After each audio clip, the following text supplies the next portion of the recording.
প্রিয় নেতৃবৃন্দ, গণতন্ত্র মানে কি? গণতন্ত্র মানে পরমত সহিংসতা। আরেকজনের মতকে আপনি সহ্য করতে হবে। একজন লোক আপনাকে বলবে তুই খারাপ, আপনি বললেন শালার আমারে খারাপ বললি কেন? এটা তো পরমত সহিংসতা না।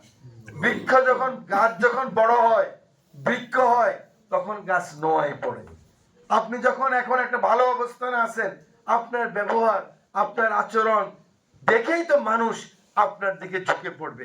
বারবার আমি বলছিলাম, আমার তারেক রহমান বলছে, আপনার মা বাবা আপনাকে যেমন সন্তান চান, প্রত্যেক মা বাবা চায় তার সন্তানটা ভালো ছেলে হোক। বাবা জুয়া খেললো, সে চায় যে তার ছেলেটা জুয়া না খেলুক, নাকি চায়? কোনো বাপ মদ খেলে বাপে বলে যে আমার ছেলেটা মদ খাক?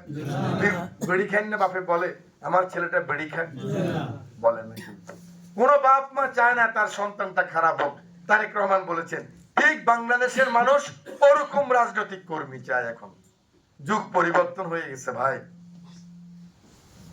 যুগের অনেক পরিবর্তন হয়ে গেছে। এই ভোটের পরে বাকিটা বুঝবেন।